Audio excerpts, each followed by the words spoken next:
Mayday, Mayday. This is Gulfstream G700 Raven, registration RP-C867. We have an engine failure and are losing altitude.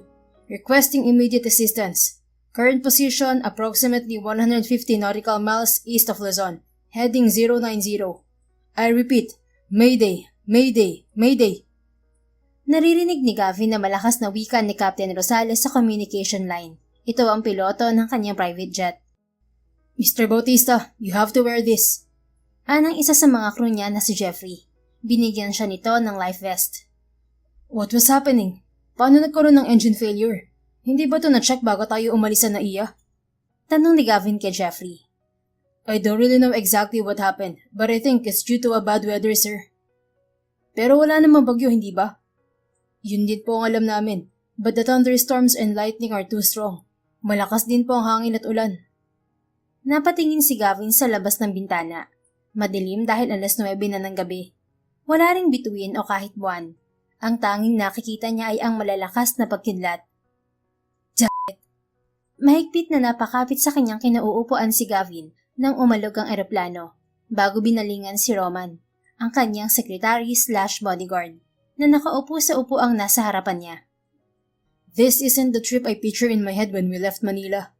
Sa isip ko, nakikita ko ang white sand beaches ng Hawaii, pati na ang mga naggagandahang babae. Hindi ganito. Do you want to fly on a parachute? Nakuha mo pa talaga magbiro. We are already flying, Roman. And worse, baka mamaya, mamit na rin natin si San Pedro. Natawa ito.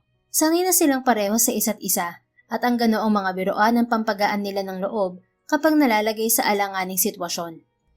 Roman was working with him for almost a decade now. 20 pa lamang siya noon nang magkakilala sila.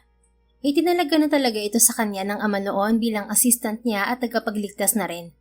Hindi naman kasi basta-basta ang pamilyang pinagmulan niya. Galing siya sa angkan ng mga Bautista na may-ari ng Bautista International Corporation, na siyang humahawak ng halos lahat ng port services sa buong Pilipinas, maging sa mga karatig bansa sa Asia, kasama na ang ilan sa malalaking airport terminal sa Luzon. Pag-aari din nila ang ilang shopping malls, luxury resorts, at marami pang establishmento. Siya na ngayon ang humahawak ng lahat ng to mula nang mamatay ang kanyang ama sa sakit na brain cancer. At kaya sila sakay ng eroplano niyang yon ay dahil may business conference siya sa Hawaii. Mas maigi na yung masaya tayong haharap kay San Pedro. Baka mamaya ibagsak pa niya tayo sa... Ani Roman. Mariin namang napapikit si Gavin nang maramdamang bumubulusok na sila pa ibaba. Grab anything you can. Sigaw niya sa dalawang crew na kasama pa nila. God, am I going to die today? Paulit-ulit niyang tanong sa sarili. Naririnig niya ang warning mula kay Captain Rosales, pero walang pumapasok sa kanyang isip. Hanggang sa makarinig na lamang si Gavin ng malakas na kalabog. Pagkatapos ay umalog ng napakalakas ang eroplano. Sa tindi ng impact niyon, humampas ang ulo niya sa kung saan. Nakaramdam siya ng pagkahilo. Ngunit pilit pa rin niyang inaninaw ang mga kasama, subalit blurry pa ang paningin niya. Roman. Tawag niya sa assistant, ngunit hindi ito sumagot. Jeffrey. Laika. Ang dalawa namang crew ang hinanap niya. Wala ring sumagot. Maya-maya pa, tuluyang nawalan ng malay si Gavin. Hindi niya alam kung gaano yun katagal. Pero naramdaman niyang parang may bumuhat sa kanya. Pinilit niyang imulat ang mga mata pero malabo pa rin ang paningin niya. Lucky, you're still alive. Narinig niyang wika ng kung sino. Ngunit bago siya muling nawalan ng malay, may nahagip siyang bulto ng isang babae. Pabaling-baling si Gavin. Nararamdaman niya ang matigas na bagay na kinauupuan niya kaya madali siyang napamulat. Shh! Isang kamay ang tumakip sa kanyang bibig. Sa dilim ay pilit niyang inaninag ang itsura nito at nahinuha niyang isa itong babae base sa timbre ng tinig nito. Jackpot tayo ngayon. Mukhang malaki-laking isda ang bumagsak sa ating teritoryo. Anang isang boses lalaki sa di kalayuan. Yun ay kung buhay pang hinahanap natin. Sige na, ipahalugog mo na kinatikoy ang buong eroplano. Siguraduhin yung makikita natin ang ating pakay. Sagot naman ng isa pang tinig na mula rin sa isang lalaki. Sa timbre ng boses nito, halatang ito ang leader. Narinig ni Gavin ang mga yabag na tila pumaikot sa kinaroroonan nila ng kanyang kasama. Nang tingnan niya ito, nakita niya ang pag-iling-iling nito. Don't say any word. Bibitiwan ko ang bibig mo. Kaya wag na wag mo susubukang gumawa ng ingay. Naiintindihan mo ba? Paanas na sabi ng kung sinong babae na kasama niya, Mariin. Sunod-sunod na tumango si Gavin. Lumunok siya at pinakiramdaman ng sarili. Napangiwi siya nang maramdaman ang pagkirot ng kanyang ulo. Nang igalaw niya ang kamay at paa, masasakit din ang mga yon at ramdam niyang may mga sugat din. Tiningnan niya ang kasama. Nakasilip ito sa kung saan sila nagtatago. Hey, kuha niya sa atensyon nito. Bakit? Tanong nito nang hindi siya nililingon. Do you know where are my crew? Pati na ang piloto at ang assistant ko. Nasa kamay na nila. Ikaw na lang ang hindi nila nakukuha. Sagot nito. Anong ibig mo sabihin? Anong oras na ba? Ilang oras na ba akong walang malay? I don't know exactly. Pero 2:00 na ng madaling araw. Sandali niyang binalikan sa isip ang mga nangyari. Nanlaki ang mga mata niya nang matanto kung ilang oras siyang nawala ng malay. Ibig mo sabihin, 5 oras ako nawala ng malay? Wika muli ni Gavin. Hindi ko nga alam, bakit ba ang kulit mo? Pasalamat ka at dito sa lugar na itong patrolya ko. Paasik nitong tugon bago siya tiningnan. Pwede bang manahimik ka muna? Kapag narinig ka nila, pamihadong hindi ka nila bubuhayin. Sabay pa silang napalingon nang makarinding ng papalapit na mga yabag. Sa naaaninag ni Gavin, nakita niyang inilagay ng babae ang hintuturo nito sa mga labi. Indikasyong huwag muna siyang magsalita. Nanahimik naman siya, subalit mas lumakas ang mga yabag. Kapag sinabi kong pikit, huwag na huwag kang mumulat, okay? Utos ng babae sa kanya. Bakit? Anong ibig mo sabihin? Sundin mo na lang ang sinasabi ko, pwede? Wala na tayong oras para magtago dahil halos magkasunod lang kaming dumating dito. Naabutan ko na lang silang tinatangay ang mga kasama mo at ang ilang gamit mula dito sa eroplano. Pabulong ngunit mariin itong wika. Paano kung kasabot ka pala nila ha? Paano ba kita mapagkakatiwalaan, miss? Inis na ring tugon ni Gavin. Kinutusan siya nito. Aw! Bahagyang napalakas ang kanyang tinig kaya madali nitong tinakpan ang kanyang bibig. Ano ka ba? Gusto mo ba talagang mapahamak tayong dalawa? Idadamay mo ba ako? Saka kung pinaghihinalaan mo rin lang ako, mabuti pa iwanan na lang kita rito. Akmang tatalikuran na siya ng babae, pero kaagad niya itong pinigilan sa kamay. Subalit madali rin niya itong binitiwan, para kasi siyang napaso. Takot ka rin pala. Paismid nitong wika. Sasagot pa sana si Gavin nang muli nitong ilapat sa mga labi nito ang isang daliri. Pumikit ka. Mahinang utos nito na agad niyang sinunod. Boss! Sigaw ng lalaking kausap ng pinaka-leader kanina. Boss, nandito ang pakay natin! Narinig ni Gavin ang panibagong mga yabag na papalapit sa kanila. Maya-maya pa, naramdaman niya ang pagtutok ng maliwanag na flashlight sa kanya. Siya nga! Sige, dalhin na yan! Utos ng leader. Ano tong isa? Tanong muli ng kasama nito. Bitbitin nyo na rin. Baka may pakinabang din sa atin ng isang yan. Pero ang isang to. Hinawakan ng pinaka-leader ang gilid ng baba niya. Ito talagang magdadala ng limpak-limpak na salapi sa atin. At nagtawanan ang mga kasama nito. Sige na, bilisan nyo bago pa tayo mahuli ng mga nagpapatrol dito. Madaling nagsikilos ang sa pakiramdam ni Gavin ay may 5 hanggang 6 na lalaki. Binuhat siya ng mga to. Walang ya. Ang bigat naman ng isang to. Reklamo ng isang lalaki. Natural, nakita mong malaking tao eh. I'm a 6-footer, idiot. Sigaw ni Gavin sa isip. At hindi basta hangin lang ang laman ng katawan ko. Muscles ang mga yan. Kaya humanda kayo oras na nakantiin niyo ako. At oras na lumakas ako. Dahil hindi ako mangingiming gamitin ang mga nalalaman ko sa martial arts. Gigil pa niyang dugtong sa isip. Kung sa kaalaman din lang sa pakikipagpambuno, marunong din siya dahil palagi silang nagsasanay ni Roman sa kanyang private gym at ganoon din sa pagbaril. Ngunit sa ngayon ay mahina siya at sugatan na. Medyo nahihilo-hilo pa kaya hindi pa niya kayang gamitin ng kakayahan. May kalayuan din ang nilakan ng mga taong nagbuhat sa kanya. Pagkatapos, naramdaman niyang ibinaba siya ng mga ito sa isang papag. Sunod niyang narinig ang pagbukas-sara ng pinto. Pinakiramdaman muna ni Gavin ng paligid. Nang alam niyang wala na ang mga taong yon, ay saka pa lamang siya nagmulat ng mga mata. Mabilis niyang iginala ang paningin sa kinaroroonan. Isa yung maliit na kubo na yari sa pinagtagpi-tagping palapa ng nyog at papag na kawayan. Wala yung bintana pero may isang ilawang diga sa isang gilid. Napalingon siya sa kanyang tabi nang may kumalabit sa kanya. Nagulat siya at napalingon dito. Bumungad sa kanya ang mukha ng babaeng kanina pa utos ng utos sa kanya. Napakunot ang noon niya. Charlie? Charlie Acosta? Anya nang makilala to. Ang babae naman ang nagsalubong ang mga kilay. At paano mo nalaman ang pangalan ko? Pagak siyang natawa. What? Hindi mo na ako natatandaan? Malamang, magtatanong ba ako kung kilala kita? At pwede ba hinaan mo yung boses mo? Akala mo parang ngayon nang nakakita ng tao ah. Asik nito sa pinakamahinang tinig. Gosh, hindi mo talaga ako nakikilala, Charlie. Naningkit ang mga mata ni Charlie. Kahit pigain siya ng lalaking kaharap, hindi siya aamin. Malay ba niyang ito pala ang lalaking iniligtas niya? Kung alam lang niyang si Gavin yun, noon kang tinulungan niya ito. Hindi pa rin kasi nawawala sa kanyang sistema ang ginawa nitong pamamahiya sa kanya nung high school sila. Charlie, it's me, Gavin. We're classmates nung high school, remember? Wika pa nito. Gusto niyang magtaas ng isang kilay sa nakikitang kasiyahan sa mukha nito. Para kasing totoong-totoo yun, kahit alam niya sa sarili niyang hindi. Sorry, pero hindi talaga kita matandaan. Muling deny niya. Napabuntong hininga to. Sa bagay, sino nga namang makakaalala sa isang loko-lokong tulad ko? At bakit? May kalokohan ka bang ginawa sa akin noon? Marami, pero isa rin ang masasabi ko sa sarili ko ang pinaka-hate ko. At ano naman yon? Hindi siya naniniwala sa sinasabi ng kausap dahil alam niyang dakilang sinungaling si Gavin. Yun ay nang sabihin ko sa harap ng maraming tao na hindi kita gusto. Natigilan si Charlie. Matagal siyang napatitig dito. Huminga ng malalim ang lalaki. I was so mad at myself back then. Hindi ko naman intensyon na ipahiya ka sa maraming tao noon. Kaya lang wala nang ibang paraan na pumapasok sa isip ko ng time na yun. Kung pwede ko nga lang ibalik ang nangyari noon, hindi ko na yun gagawin. Hindi na sana ako pumayag. Kaso, huli na ang lahat.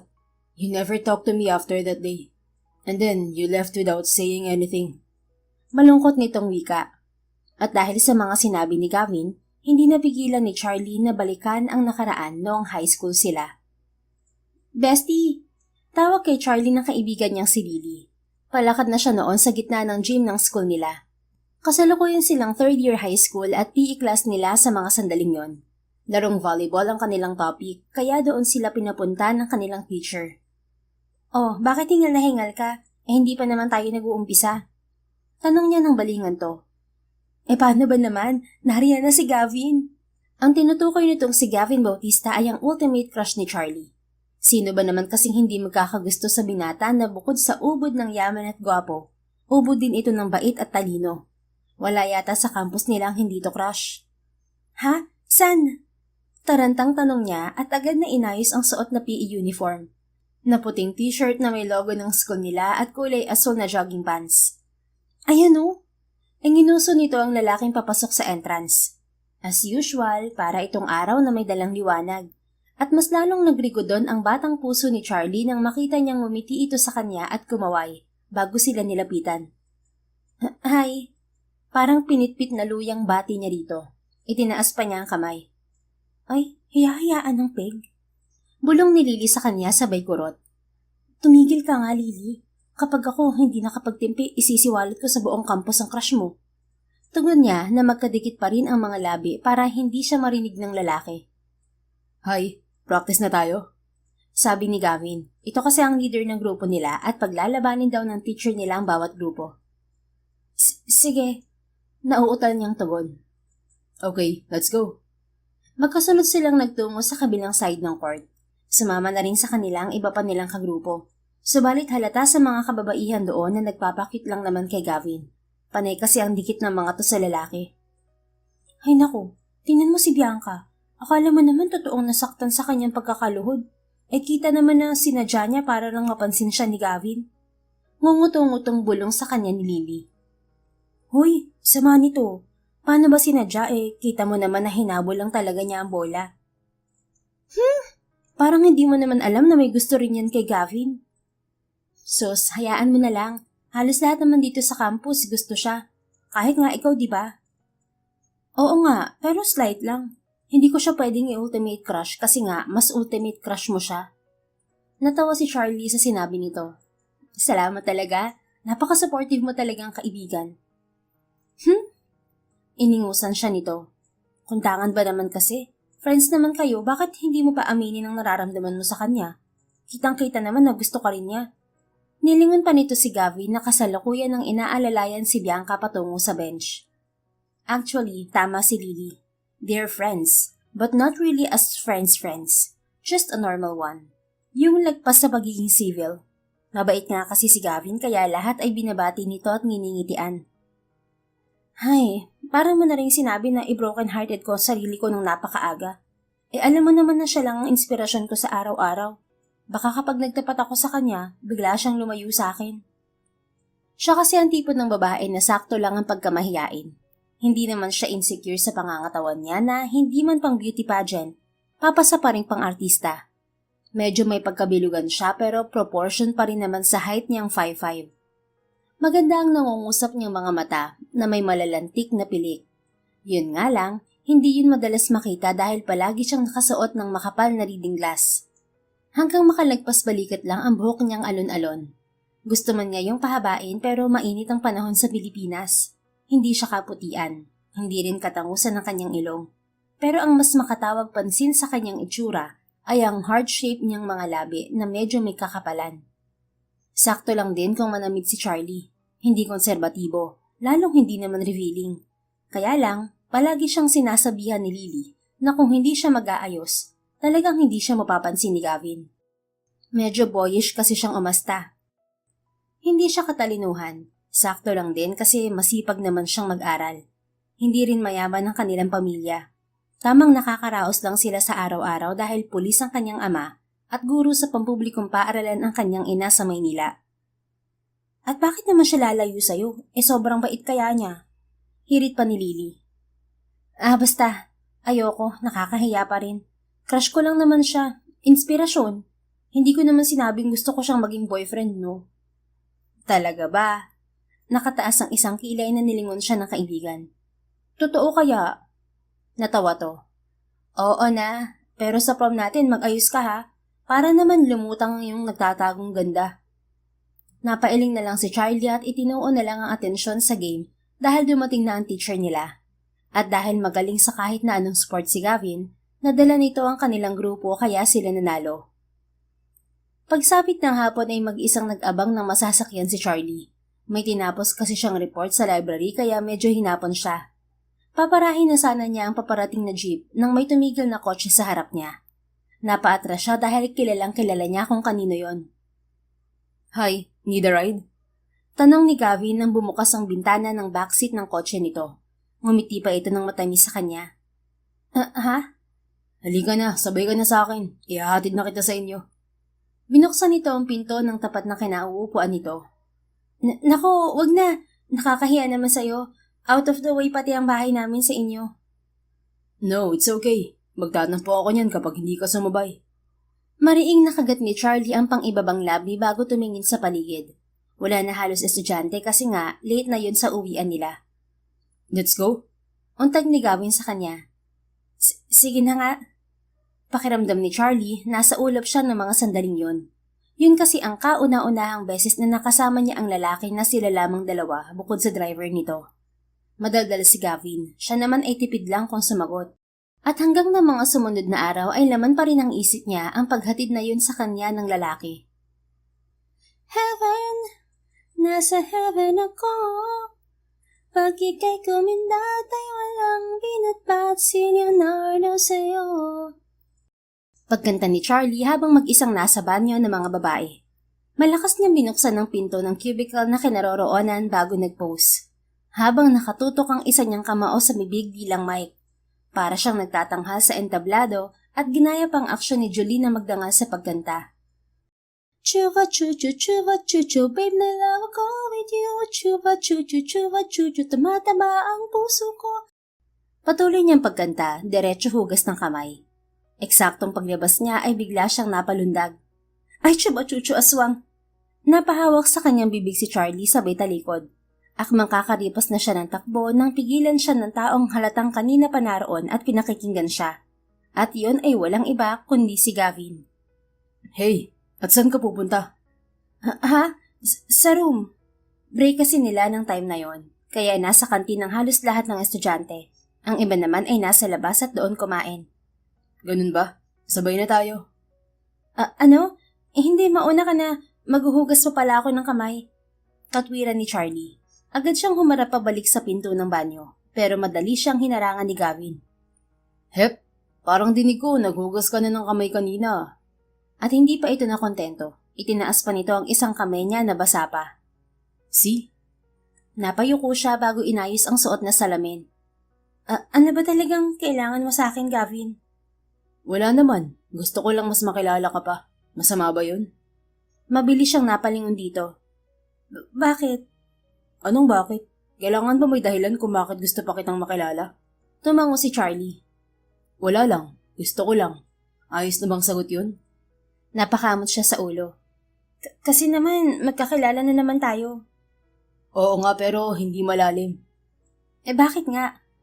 Ang kulit ah. Basta gusto ko lang. Parang ang sarap mo kasing maging kaibigan. Ha? Biglang napatulala si Charlie sa harap nito. Oh, ayaw mo rin ang sagot ko na yan. Hindi naman. Sunod-sunod pa siyang umiling. Magkaibigan na naman kasi tayo. Basta, gusto pa kitang makilala. Period. Wala nang tanong-tanong, Charlie. Saka magaling ka palang kumanta. Anong song nga yung kinakanta mo? Parang narinig ko na yun eh. Pag-iiba nito ng usapan. Matagal niyang tinitigan ng kaharap bago sumagot. Kanta yun ni Julina Magdangal. Humarap na si Charlie sa hallway patungo sa kanilang classroom. Nice. Now I want to learn the chords of that song. Gusto mo bang samahan ako? Doon tayo sa may ilalim ng punong mangga sa likod. Mas maganda ron, tahimik. Yaya pa ni Gavin na sumabay pa sa kanya. Isa pa sa napakaraming talento ng lalaki ang pagtugtog ng maraming instrumento. Marunong itong maggitara, magpiano, violin, drums at iba pa.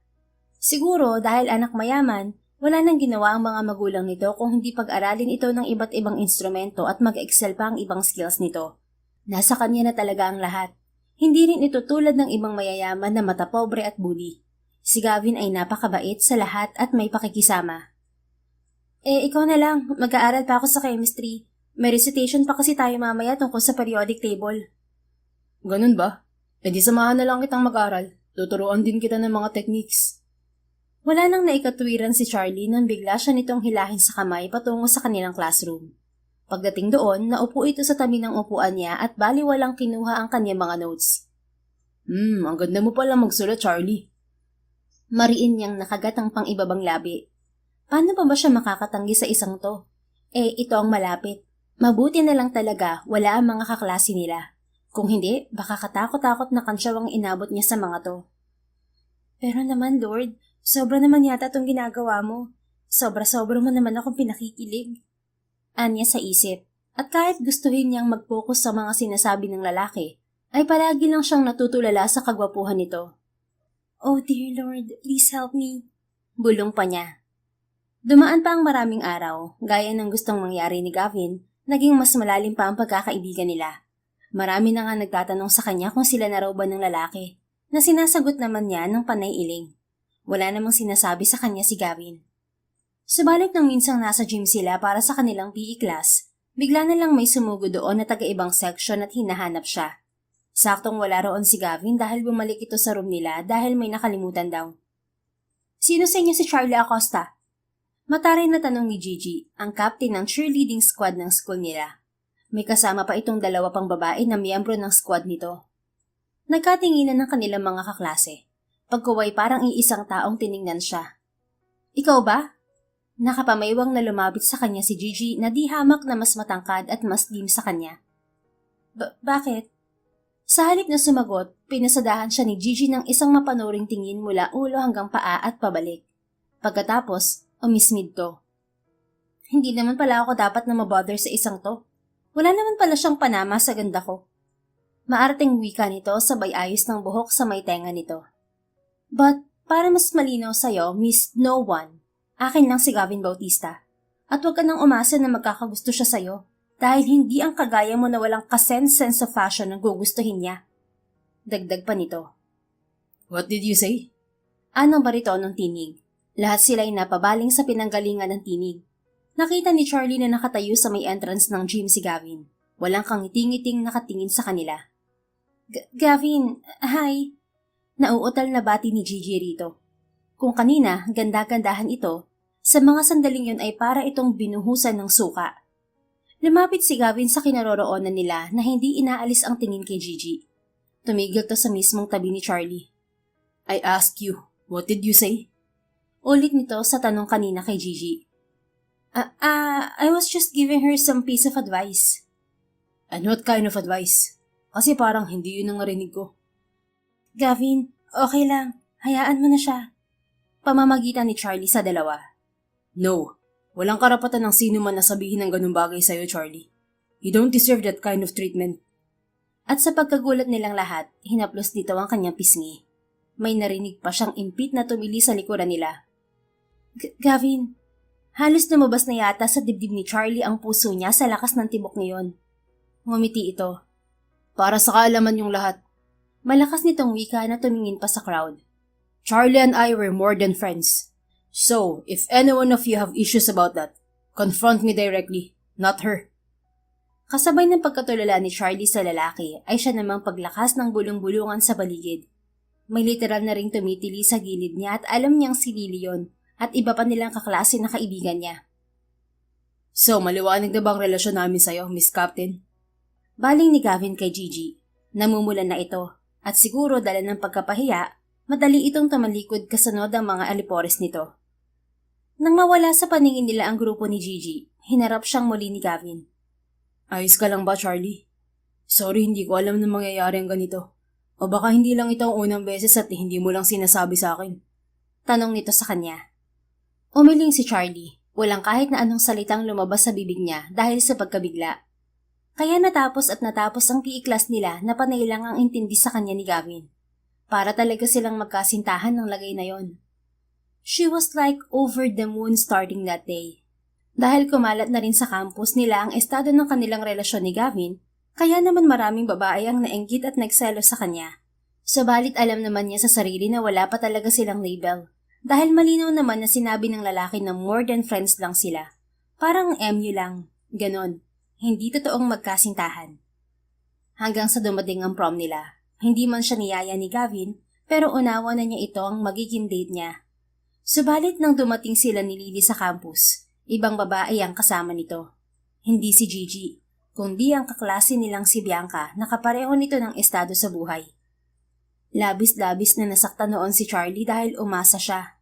Yun pala, umaasa lang siya sa wala. Ang akala kasi niya, pareho talaga sila ng nararamdaman ni Gavin. Yun pala, siya lang ang may nararamdaman dito. Ang masakit pa, wala man lang itong sinabi ni isang salita sa kanya. Idagdag pa na narinig niyang sinabi nito sa ibang nagtatanong dito na wala naman daw itong gusto sa kanya. Doon labis na nadurog ang batang puso ni Charlie.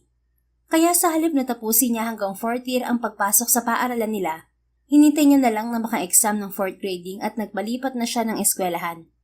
Mula noon, wala na siyang naging balita sa lalaki. I'm really sorry, Charlie. May dahilan naman talaga ako kung bakit ko ginawa yun. Basag ni Gavin sa pagbabalik tanaw niya. Napalingon siya rito. Meron ba? Hindi na nakatiis na tanong niya. Hindi na rin niya naikailang magkakilala nga sila. Tumango si Gavin. I wouldn't do such thing kung wala naman talaga akong matibay na dahilan. Sinubukan kong ipaliwanag to sa'yo noon pero panay-iwas ka. Kaya naisip ko, siguro nga nasaktan kita ng husto. Kaya hindi ko na rin ipinilit ang sarili ko. Gago kasi ako eh. Masyado akong naniwala sa sarili ko na madali ko ring maibabalik sa dati ang lahat. Na maaayos ko rin ang samahan natin dahil alam ko naman na pareho tayo ng nararamdaman noon. Masyado akong pinaniwala ang sarili ko sa mga salitang yun.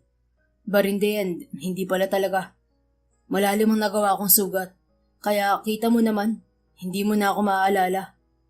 Mahabang tura nito. Hindi siya nakaimik. Totoong ginawa niya ang lahat noon para maiwasan to. Nakiusap pa siya sa teacher nila na ilipat siya sa ibang section para lang mapalayo talaga sa lalaki. At mas pinili niya noong palaging mag-isa at walang kaibigan para maprotektahan ng sarili niya. How are your parents? Kumusta ang daddy mo? Kamusta rin si Chris? Out of the blue ay tanong ni Gavin. Napakunot ang noon ni Charlie. Bakit mo sila naitanong? Magkakilala ba kayo? Wala kasi siyang natatandaan noon na ipinakilala niya ang lalaki sa kanyang mga magulang at kapatid. Na ikukwento niya ang mga ito, oo, pero never niyang ipinakilala. Yes, magkakilala kami. To be exact, kami ng daddy mo. At paano nangyari yun? Hindi naman kita pinakilala sa kanila. Tumingin sa aandap-andap na ilaw si Gavin. Para bang may pilit itong inaalala sa isip. He's the reason why I did those things to you. Siya ang dahilan kung bakit kita nasaktan. Mas lalong dumami ang gatla sa noon ni Charlie. Anong ibig mong sabihin? He talked to me 5 hours bago ang prom, Charlie. Hindi ko alam kung saan niya nakuha ang number ko, pero tinawagan niya ako at nagpakilala nga siyang tatay mo. Sinabi niya na gusto niya ako makausap ng harapan, kaya nakipagkita ako sa kanya. Walang ligo yung naging usapan namin nun. Sabi pa niya lalaki sa lalaki. He said na hindi ka pa raw handang makipagrelasyon, na ang priority mo raw ay ang iyong pag-aaral at mga bata pa raw tayo. At kung talagang totoo raw ang nararamdaman ko sa'yo, gagawin ko lahat para matupad mo ang mga pangarap mo. Para maging isang sundalo ka, dahil yun daw ang pangarap niyong dalawa. So sino ba naman ako para tumanggi sa pakiusap ng daddy mo? Nauunawaan ko na hangad niya para sa'yo ay kabutihan at magandang buhay. Kaya yun ang ginawa ko. Paliwanag nito na labis niyang ikinabigla. Kailanman ay hindi naisip ni Charlie na magagawa yun ng daddy niya. Dahil ang pagkakakilala niya sa ama ay isang mapagmahal at maunawaing tatay. But maybe I took his request in the wrong way. Pagpapatuloy ni Gavin. Maling-mali ang paraan ko para lamang matulungan kang maabot ng mga pangarap mo, Charlie. Ngayon ko na naisip na sana, kinausap na agad kita bago ka pa pumunta ng prom natin. Na sana, sinabi ko sa'yo na hindi kita magiging kadate sa gabing yun. Na sana sinabi ko sa'yo na unahin muna natin ang ating pag-aaral para hindi na tayo humantong sa iwasan at sakitan. Wala naman kasing sinabi ang daddy mo na layuan kita. Ang malinaw lang niyang sinabi, gusto niyang mapaganda ang buhay mo. Dahil kahit naman sinong magulang, yun ang gusto sa kanilang mga anak. Walang magulang na naghangad ng masama para sa atin. Kahit nga parents ko noon, yun din ang gusto para sa akin eh. Na palagi rin nila akong pinaalalahanan na unahin ang dapat na unahin bago ang ibang bagay. Mahabang dagdag pa nito. Napailing-iling si Charlie. Hindi ko alam na magagawa ni Daddy ang bagay na yon. All this time ang alam ko, suportado niya ang lahat ng gustuhin ko sa buhay. He is. Kaya nga sigurado akong narating mo na ngayon ang mga pangarap mo. And because of that, I want you to know that I'm so proud of you, Charlie. He extended his arm and tapped her hand gently. Napatingin siya roon, pagkaway huminga ng malalim. I did, pero umalis din ako sa serbisyo. Why? May nangyari ba? Wala naman. Siguro napagod lang ako. Eh anong sabi ni Tito Gerardo? Masaya siguro siya sa mga narating mo. Muling nagtagpo ang mga mata nila. Parang close na close kayo ah. May patito-tito ka pang nalalaman. Well, wala namang rason para hindi. Yun nga lang, hindi na kami nagkausap ang muli after niya akong kausapin. Hindi na kasi tayo nag-usap eh. But seriously, kamusta na siya? Kamusta na ang kapatid at nanay mo? Hindi mo pa kasi sinasagot ang tanong ko kanina. Mapait nang umiti si Charlie. Dad passed away 2 years ago. Si Mommy naman, nagtuturo pa rin. Si Chris, ayun, nasa ibang bansa na, nurse. Oh, sorry to hear that. It's okay. Ganun talaga ang buhay. Hindi naman kasi natin hawak ang oras. Kung sa bagay, si Papa nga matagal na ring wala kaya kami na lang ni Mama ang magkasama ngayon. Pero hindi naman siguro ibig sabihin na nawala na ang isang taong naging inspirasyon mo noon ay titigil ka na sa mga pangarap mo. Mas maganda kung itutuloy mo to para sa kanya. Basta, okay na rin siguro ang 5 taon ko sa pagiging sundalo. Total, halos pareho lang din naman ang uri ng trabaho ko ngayon sa dati kong trabaho. Sagot ni Charlie. Medyo naging kampante na siyang makipagkwentuhan sa lalaki. Lalo pat narinig niya mula rito ang mga dahilan nito. Bukod pa roon, hindi mawala-wala sa isip niya na totoo palang may gusto to sa kanya noon. Eh ngayon kaya, hirit pa ng isang bahagi ng isip niya. Napatingin siya kay Gavin nang muli itong magsalita. Ano man trabaho mo na ngayon, Charlie? So, sundalo ka pala dati. Natuloy din pala yung pangarap mo. Ang astig naman. Saka nasa ang lupalop pa tayo ng Pilipinas. Oo nga pala. Dahil sa lalaking to, nakalimutan ko na kung ano ang dapat na ginagawa ko. Sigaw niya sa isip. Charlie? Untag nito. Sasagot na sana siya nang makarinig ng papalapit na yabag sa labas ng kubo. Agad niyang tinakpan ang bibig ni Gavin at sinenyasan itong wag maingay. Boss Nato, sigurado pa talaga ang mga impormasyon mo yan? Paano kung hindi pumayag ang pamilya niya sa gusto mo mangyari? Tanong ng lalaking sa hinuhan ni Charlie ay kanang kamay ng tinawag nitong boss nato. Huwag kang nega, Adolfo. Sigurado ako sa impormasyon kong to. Isa pa, nakita mo naman ang mga na-salvation natin sa pinagbagsakan ng eroplano. Saka nakikita mo ba to? Ang tawag dito, Rolex. Rolex, Dolfo. Rolex. Hindi basta-basta nakakapagsuot ng ganitong relo mga ordinaryong tao, lalo na't wala naman silang pambili. Kaya tiyak na tiyak kong mayaman ang natagpuan natin. Malaking isda yan. Ayon pa sa nakalap kong impormasyon at base na rin sa passport na nakita natin, ang Gavin Bautista na yan ang may hawak ng mga pantalan at ilang malalaking paliparan dito sa Pilipinas. Tiyak na hindi na natin ngayon problema ang palabas nating mga kargamento. Mahabang paliwanag sa kasama ng tinawag na boss nato. Para namang natauhan si Charlie sa narinig.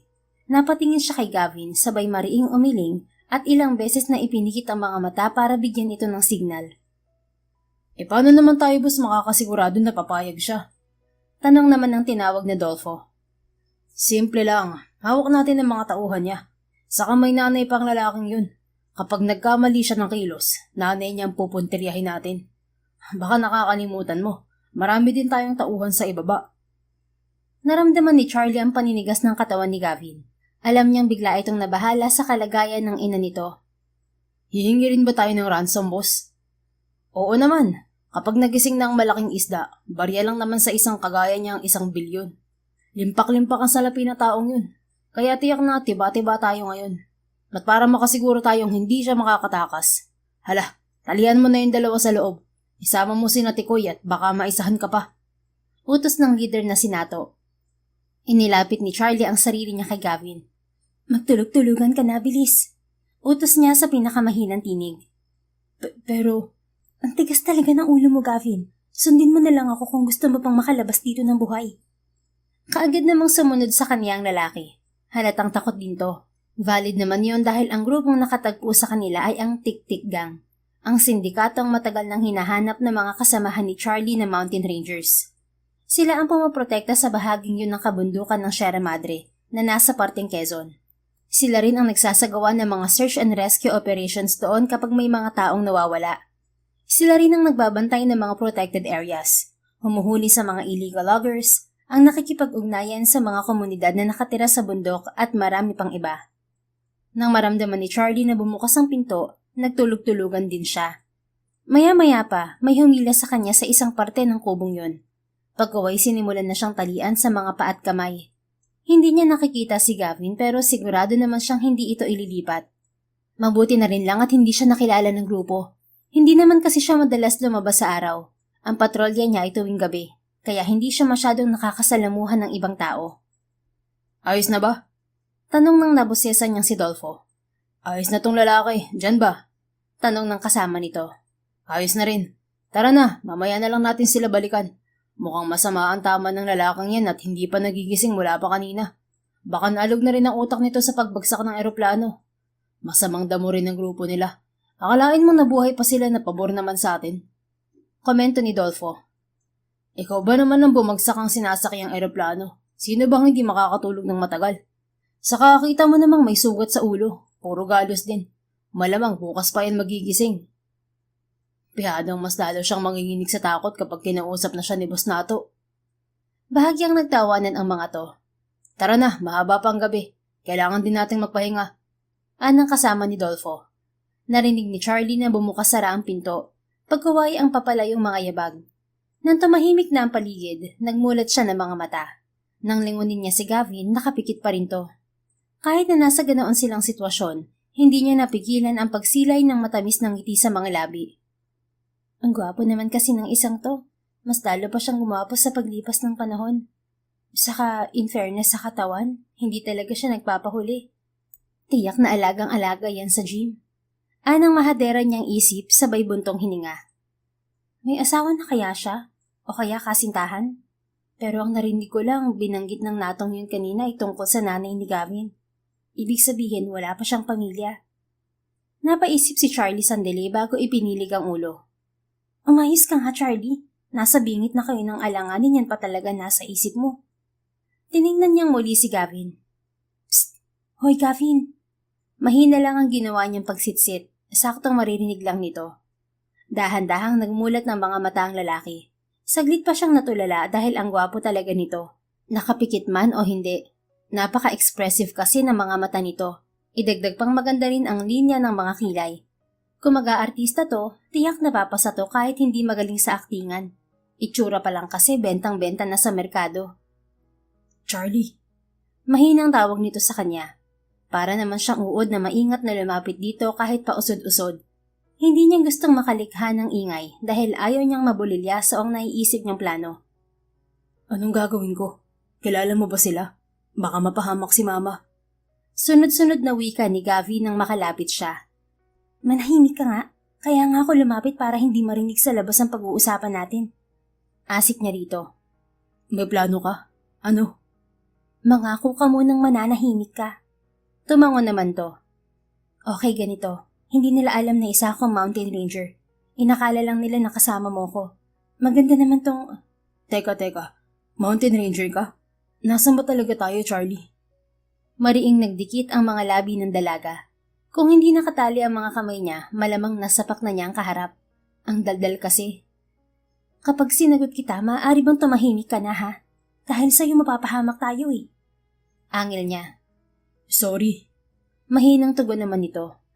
Subukan mo pang ibukay ang bibig mo, iiwanan talaga kita rito. Ililigtas ko na nga lang sarili ko. Banta pa niya.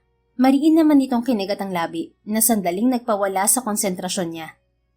Bakit ba kasi ang kissable ng mga lips ng lalaking to? Nakakainis. Bahagya siyang tumikim at nag-iwas ng tingin. Okay, para masagot ang mga tanong mo, narito tayo sa kamudlukan ng Sierra Madre sa parte ng Quezon. Dito bumagsak ang eroplanong sinasakyan nyo. At pasalamat ka dahil nagpapatrolya ako kanina. Kung hindi, baka wala ka na talagang takas. Ang mga tao kanina, sila ang matagal na naming hinahanap na tik-tik gang. Sila ang kumukuha sa mga taong nawawala sa parting to ng kagubatan. In short, human trafficker sila. At ang kargamentong tinutukoy nila kanina ay ang mga taong iligal nilang inilalabas sa bansa. Hindi ko alam na nasa pinakapusod pala ng kagubatan ng kuta nila at malayo sa mga komunidad, kaya hindi namin mahuli-huli. Malaking sindikato to at may mga galamay sila sa patag, kaya kailangan mo talaga mag-ingat. Bakit ganito kadelikado ang pinasok mong trabaho, Charlie? Akala ko ba nag-resign ka na sa pagiging sundalo? Well-trained ako, kaya hindi ko iniisip na delikado ang trabaho ko. Masaya ako magsilbi sa bayan. And yes, kahit hindi na ako sundalo, pwede pa rin ako maging parte ng Mountain Ranger. Mas delikado ang sundalo na sumasabak sa mga gera. Nagpapatrolya lang naman ako rito. Hindi ako makikipagbarilan sa mga rebelde. I'm just tracking them tapos ire-report ko sa mga kasama ko. Still, babae ka pa rin. Dapat nasa opisina ka at wala sa gubat. Kaya pala hindi kita matagpuan. Narito ka pala sa gubat. Natawa si Charlie. Dito na ako sa bundok na malagi after ko makapasok as Mountain Ranger. May kampo kami sa paanan ng bundok. Umuuwi naman ako sa syudad kapag day off ko. Mas lalo mo akong pinahanga, Charlie. Hindi biro ang ganitong trabaho. So, anong plano mo? Nakikita mo ba to? Itinaas niya ang pantalong suot. May nakadikit sa binti niya na isang kutsilyo. Hindi lang yun, meron din siyang sa swelas ng kanyang sapatos. Hindi nila tayo kinapkapan kasi ang akala nila kasama mo ko. Pero isa lang to sa mga patalim na mayroon ako. Meron din akong flare gun sa bandang likod ko para sa paghingi ng tulong sa mga kasamahan ko sa istasyon namin. Bukod doon, may kalibre 32 din ako. Narito sa loob ng jacket ko. Kompleto talaga si Charlie sa armas para sa mga ganoong sitwasyon. Hindi lang halata sa suot niya dahil sa ibabaw ng suot niyang waterproof jacket ay ang kulay itim niyang t-shirt. Ang pantalon naman niya ay nakadesenyo para sa ganoong lugar. Ganoon din ang sapatos niya. Walang pagkakakilanlan na isa siyang ranger dahil hindi naman sila nag-uniform, lalo't ang duty niya ay sa gabi. Pang-disguise na rin yon. Gagamitin natin ng mga to para makatakas bukas ng gabi. Dagdag pa niya. Bukas pa? Bakit? Dahil kakausapin mo muna ang mga kasamahan mo. Aalamin mo rin kung saan sila naroon para malaman ko kung saan ko sila pupuntahan. Ikaw na ang gumawa ng paraan kung paano mo sila masasabihan. Ang mahalaga, alam nila. Naiintindihan mo ba? Sunod-sunod namang tumango si Gavin. Saka bukod sa'yo, meron pa bang marunong nag-man-to-man combat sa mga kasama mo? Yes, marunong ang assistant ko. He's also my bodyguard. Ang hindi ako sigurado ay sa dalawang crew at piloto ko. But I think marunong din sila, lalo na't hindi naman nawawala ang mga ganitong klase ng sitwasyon sa linya ng kanilang trabaho. Mas maganda para mas marami tayong lalaban sa kanila kapag nagkagipitan. Sa ngayon, kailangan muna nating magpahinga. Isa pa, kapag nag-demand sila, sundin mo na lang muna. Wala ka sa patag para protektahan ng mama mo. Kaya wag na wag ka magkakamali ng sagot. Also, it will give us some time. 8:00 tayo ng gabi tatakas bukas dahil yun ang oras ng panibagong shift namin. Saka sigurado akong hahanapin nila ako sa istasyon kapag hindi agad ako nakabalik dun mamaya. Sige, nauunawaan ko lahat. Okay, matulog na tayo. Babalik na ako sa kabila. Uusod na sana siyang muli nang pigilan siya ng mga paa ni Gavin na nakatali. Napatingin si Charlie sa binata. May sasabihin ka pa? Pero bago muna ito sumagot, ngumiti muna to sa kanya. Ayang putik, bakit naman may paganito pa ang lokong to? Nananadya ba to? Inaakit ba niya ako? Sigaw niya sa isip. I just want to say thank you, Charlie. Sincerely. Kung wala ka, baka hindi ako makaisip ng paraan para makaligtas kami. You're always my guardian angel. Noon at ngayon. Also, I want you to know that I am very happy seeing you again. You know, I really missed you. I missed my Charlie. Wika nito. Namula siya sa mga sinabi nito, pero madali niyang sinaway ang sarili. Bahagya rin niya itong sinipa. Hoy, umayos ka nga. Naisisingit mo pa talaga ang mga bagay na yun sa sitwasyon nating to, no? Malapad itong napangiti. Gusto ko lang naman pagaanin ang sitwasyon natin. Saka totoo ang mga sinabi ko. And I want my Charlie back. Yun kung papayagan mo ko. Ano to? Ligawan sa gitna ng panganib? Nagpapatawa ka ba, Mr. Bautista? Sarkastikong tanong niya kahit parang puputok na ang kanyang dibdib sa mga naririnig. Ligaw? Pwede. Wala ka pa bang boyfriend o asawa? Wala akong panahon sa ganyan kaya magtigil ka. Umaktong uusod na muli si Charlie, pero muli lang siyang pinigilan ni Gavin.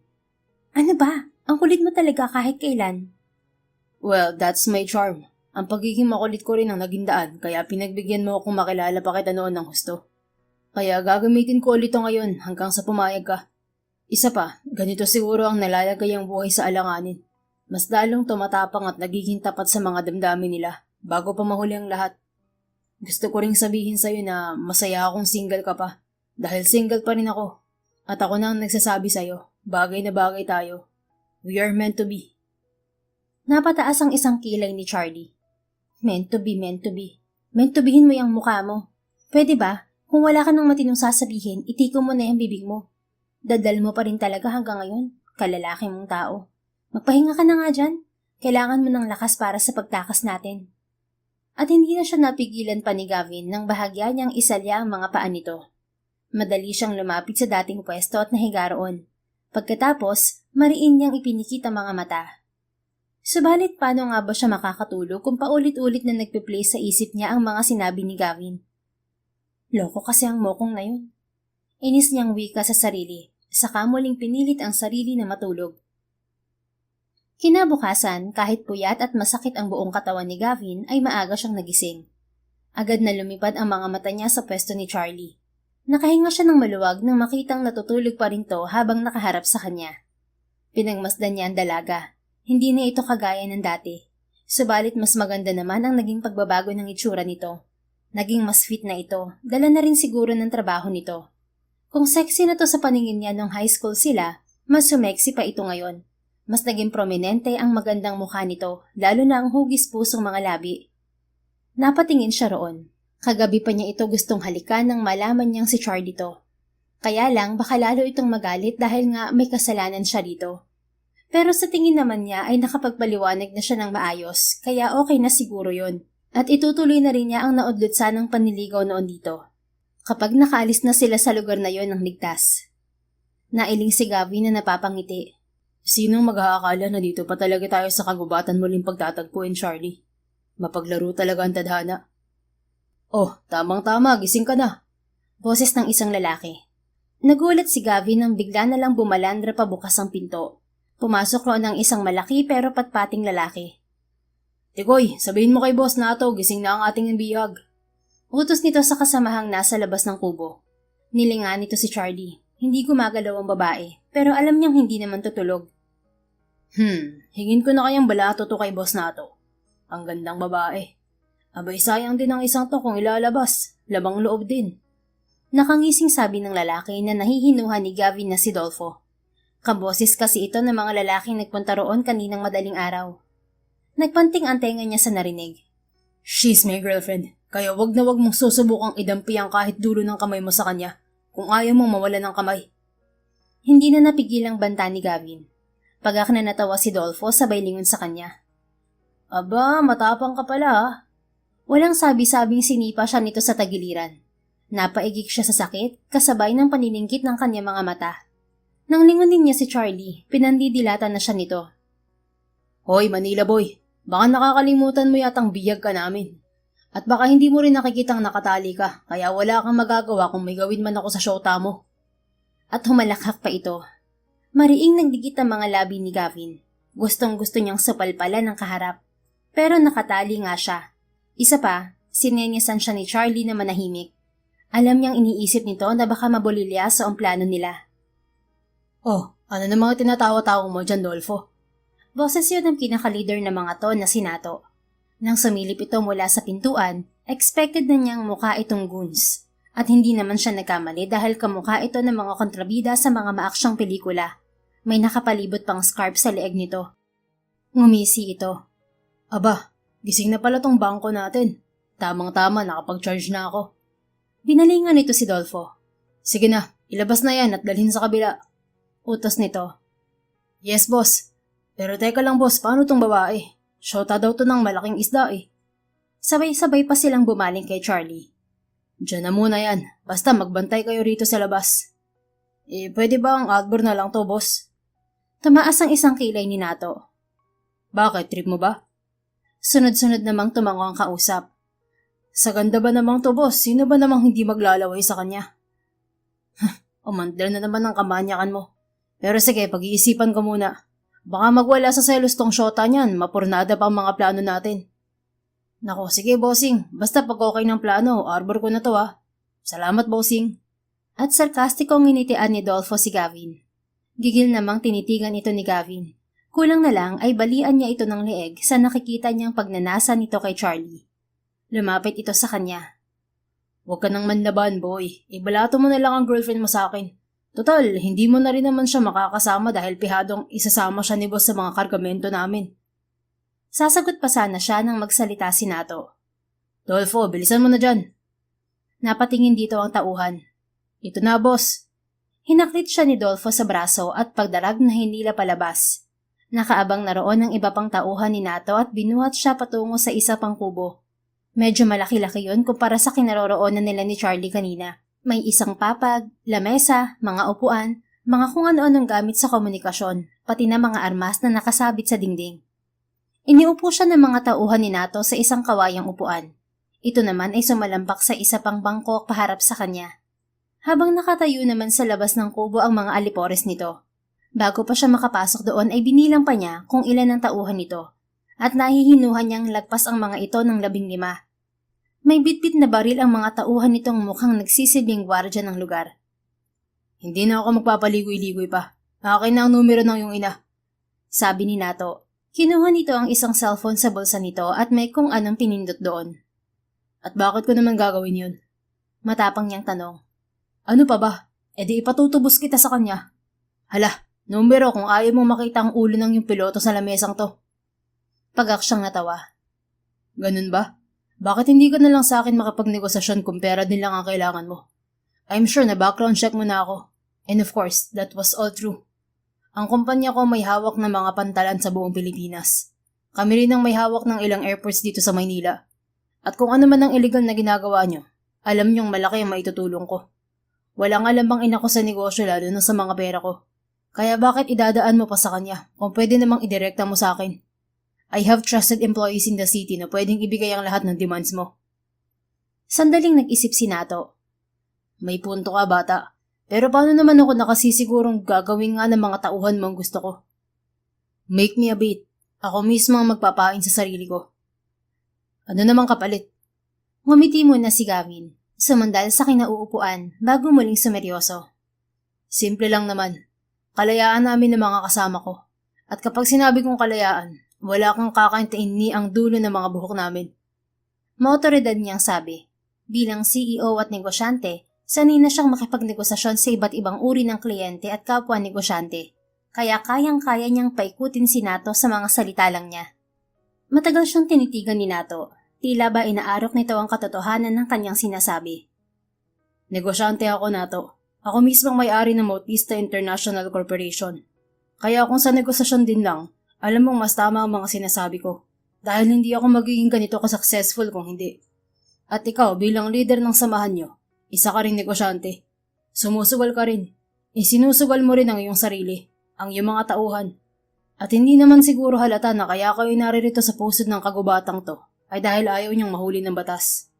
So, sa negosasyon nating to, wala na talaga kayong kahuli-huli. Dahil magmumula mismo sa akin ng utos na palusutin ang mga kargamento nyo. Papasok at palabas ng bansa. Kaya kailangan ko rin ng assistant ko. Dahil kung anong sinabi ko sa kanya, yun ang sinusunod ng kumpanya ko. Hindi nila pinakikinggan ng boses ng mama ko. Gets mo ba? Win-win to para sa ating dalawa. Magkakapera ka na at makikinabang sa akin. Maliligtas ka pa sa batas. Basta ang kapalit kalayaan naming lahat. Mauuna mong palayain ng mga kasama ko. Kahit maiwan ako rito hanggang matapos ang negosasyon natin. I will be your ticket para makasiguro ka na tutupad ako sa kasunduan. Ano, deal? Mahabang paliwanag ni Gavin. Just take it, you fool. Alam ko magagalit si Charlie pero ito lang ang paraan para mailigtas ko siya at para makahingi sila ng tulong sa mga otoridad. Dahil kung basta na lang kami aalis, hahabulin pa rin nila kami. May masusugatan pa. Or worse, baka may mamatay na hindi ko gusto mangyari. Hindi naman ako makakanti ng mga to dahil sa akin sila mismo kakapit. Anya sa isip. Bukod dyan, magbibigay pa ako ng malaking halaga ng pera. Hindi lang 1 bilyon, 5 bilyon. So, take it or leave it.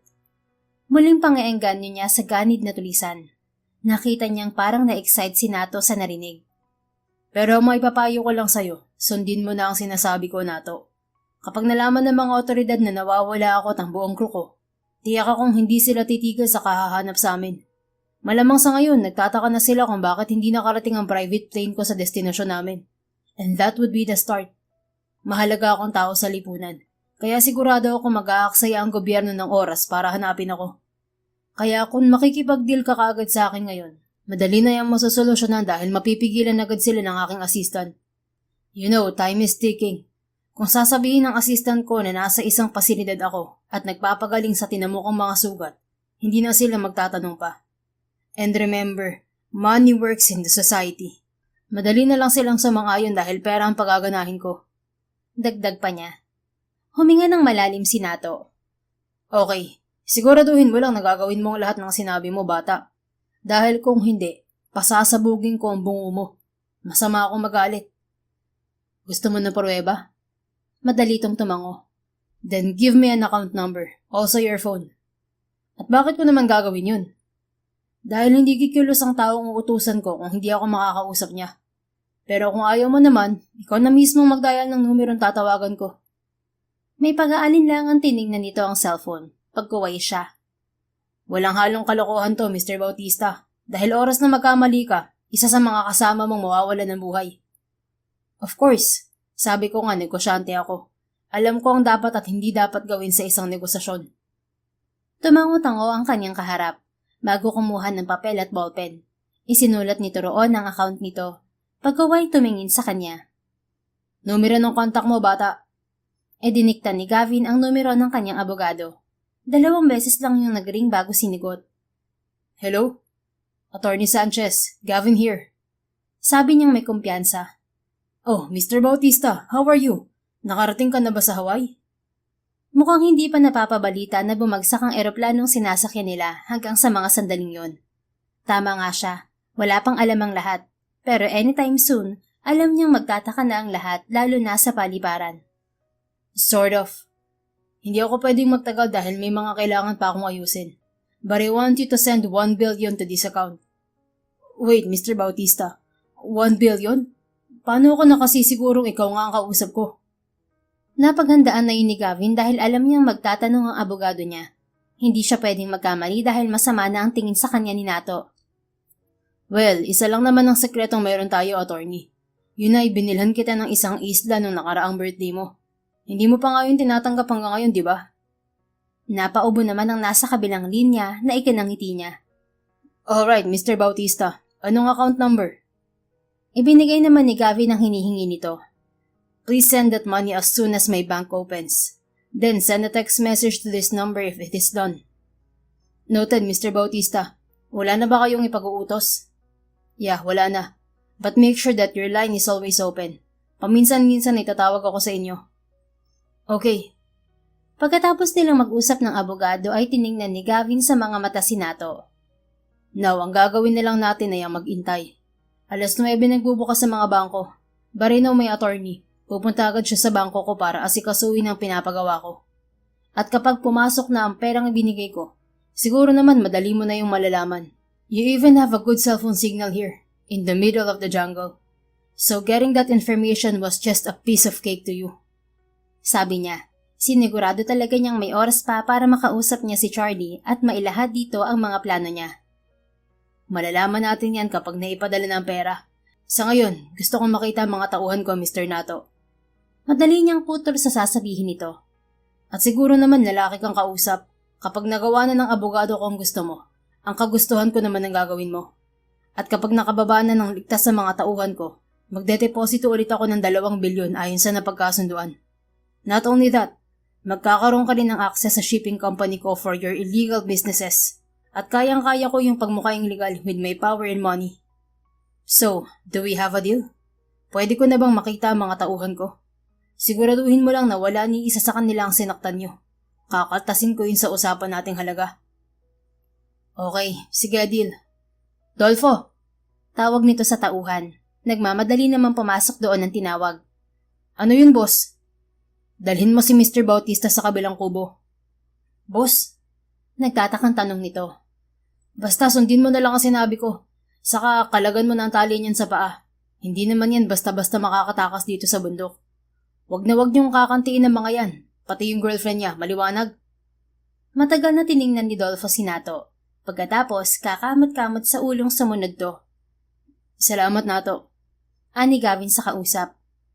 Basta siguraduhin mo lang ang mga sinabi mo, bata. Dahil sa oras na pinaglololoko mo lang ako, gigilitan ko kayong lahat ng leeg. At yung girlfriend mo, gagawin naming parausan dito sa kuta ko. Pagkatapos, hahantingin ko ang nanay mo at isusunod kong gilitan. Maliwanag? Hindi ka pa rin ba naniniwala sa akin, Mr. Nato? Maniniwala lang ako kapag hawak ko na ang pera. Tandaan mo mga sinabi ko, okay? Sige na, Adolfo. Dalhin mo na muna yan sa mga tauhan niya. Pagkatapos, ibalik mo siya sa kanyang kubo. Sige, boss. Hinawakan siya ni Dolfo sa braso saka hinila palabas ng kubo. May 3 kubo pa ang nilagpasan nila bago nito binuksan ang nasa pinakadulo niyon. May 4 na lalaking nakabantay sa paligid niyon.